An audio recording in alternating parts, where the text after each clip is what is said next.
ceerno Mouhamadou Ba noon ceerno bawɗo basoɗo bakkiliɗo jaabo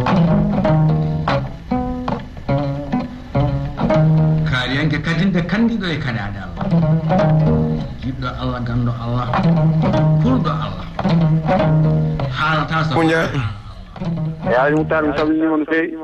ɗum noon en juurima ceerno ɗo maɗo kañum ene ko woni gunas fof ɗum noon mbeɗandima tongan amen ñalɗi baɗɗi ganduɗa ɗo daakaa meja ɗo bandiraɓe jeyandiyankoɓe fof hayɓe gana jeyandiyankoɓe leñol fulɓe fof wonde hawri ɗon e holno ɓe kawri ɗon holno sifa o wayi bandiraɗo mo tawaka mbaɗana ɗum wonde ngal ɗon natal naftorɗen wonde ɗeɗon balɗe baɗɗe e dow mo ganduɗa ko mawɗo meɗen natɗo histoire nde wonno professeur Saydou Kane wiɓali taari cakkito cowa windede moni fof e andu goddi ɗum noon Ablaye Wolle kañum naati histoire tigui rigui a jarama no feewi mawɗo Mouhtar Ndiaye kadi en jetti dendagal bandiraɓe jettiyankoɓe oɗo saaha sa tedde guendiyankore toɗo Sénégal yoɓe ustane radio seeɗa no mbiruɗa ni tan ko yettere Allah no feewi sabu koye dumunnaji kewɗi gonnoɗen e heblanade ñalawma jawtuɓe e ñalawma hanki tawi kadi aɗa tawtora ɗum mataw ko a rokkimin teddugal tan yomin tiim kono minen gandi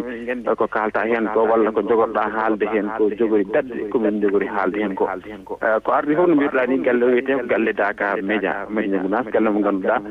ina darnoɗo guila hitande ujunnaji ɗiɗi e sappo e jeegom tawñon ɗon ko radio tan wonno woni Daakaa FM e ballal Allah noon no mbiruɗa ni e ballal kaw radio billahi wolle jaam ganduɗa kam woni sababu ha galle o hande watti wiyede Daakaa meja sababu woni reninde radio kam e télévision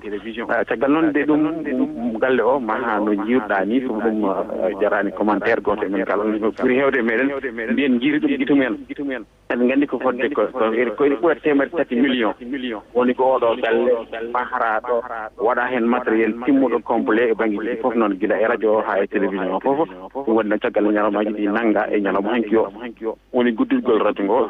e télévision o foof ene hawra e 5 juin e nder hen noon ene jogui fedde ni e CIJP fedde les conférence international des journalistes pularophone tawi noon ko fedde jeyandiyankoɓe fulɓe hutortoɓe ɗemgal pular ɓe jaggi ɓayde woni o ga banggue ene fonno waɗede heblude sukaɓe jeyandiyankoɓe en gandi radio ji ne kewi nder no kuji ɗi kono noon sukaɓeɓe walla taweteɓe hen ɓe ɓe ganduɗa ɓe mbawani hutorade meccal ngal no foti ni no foti wadde ni alaa saago noon yimɓe mbawa hen heblede ɗum waɗi noon ɓe geɓɓi wadde heble oga banggue ɓe ɓayde Daakaa meja ina anni wadde ñalawma guddirgol radio ngo holko saboto ñaagoɗen beele ella ene walla en mbadderen heblo ngo kono waɗi heblo ngo jagga wiya le 2 le 3 et 4 wona formation le 5 o wona gongol sikki ala ɗum woni fayida mawɗo no jiruɗa ni sukaɓe hewɓe gaari ene mbayde ɗo diwanuji 5 kawri hen diwan Tambacounda diwan Kédougou diwan Kolda diwan Sédhiou comme diwan Ziguinchor bandiraɓe jimmi nokkuji fof kala radio ganduɗa ne taweɗe nder nokku o ma woni ko radio laamu ma woni ko radio privé ma woni ko radio ngendi woni radio ji dowru ɗi ko nandi hen ɓen kam fof ɓe gaari ɓe kawri hen wi wonama kadi saaha mawɗo mo ganduɗa ko saaha mawɗo e Madina Gounass kono kadi ko saaha mawɗo e jeyandiyankoɓe ndir radio ni jeyandiyankoɓe gaari kono kadi ɓe gona jeyandiyankoɓe gaari goto hen foof nde ari nde kadi wawi naftorade ko waɗa ɗon ko ha yetti noon e ñalawma hanki o woni kadi saaha mawɗo Madina e foof gaari tawtorede no jiruɗa ni kadi ɓe jetti Allah ɓe jettani ceerno Allah ɓe jettani Alhaji Abdoulaye Wolle Ndiaye Allah mo ganduɗa kam waɗi ɗum ɗo ha bandiraɓe kala mbawi ɗum tawtorede no fotirni minen kadi min jetti on min jarni on onon foof e ɓittede o saaha e Dakar no wayni yimɓe foof gandiri no wayni kono yimɓeɓe foof on saaha nde yontide hakkillaji men kucciga e Madina Gounass saabu ko wayno Hamme Amadou Ly en ko nandi e ma gimmi Dakar ko ñande mi yiyata Dakar ñanden ene ɓuuri holɓe nande ñanden jetta Dakar wonɓe ganduɗa gaari ɗo e ñalawmaji ɗi otoji mum ko pusa kono noon duttaki taw ko nder Dakar tigui oto mum gadda hayre pusa kono noon bakkiliɓe gaari ɓe gaari ɗo e Madina Gounass ɗum en jetta hen bandiraɓe kala ɓe gaari e keewal timmugal ɓe ganduɗa ko ɓe meeɗano yiidude en nandiratno Allah rokki ɗumen wawde yiidude ɓe ganduɗa ene jindirno pour duuɓi 50 hande jiidani Allah rokki ɗumen chance wawde hawrude ɗo e Madina Gounass ɓe gandi hen ko ɓeɗe ngol tagi ñetti bandiraɓe kala en jarni kadi bandiraɓe kala asiba woni ko mbaɗi ɗo koko mawni e leñol ngol koko mawni e ɗemgal ngal kono kadi koko mawni e nder ɗin lisdamo e radio Mouhtar Ndiaye so tawi wawi tongande hono ko ni mbawɓe hen haalde so tawi namno ko ngala o yettudema tan anne Abou Ndiaye tawi ala ko ɓeydata ko hono ni tan min jinno ya waɗir saabu amen gandi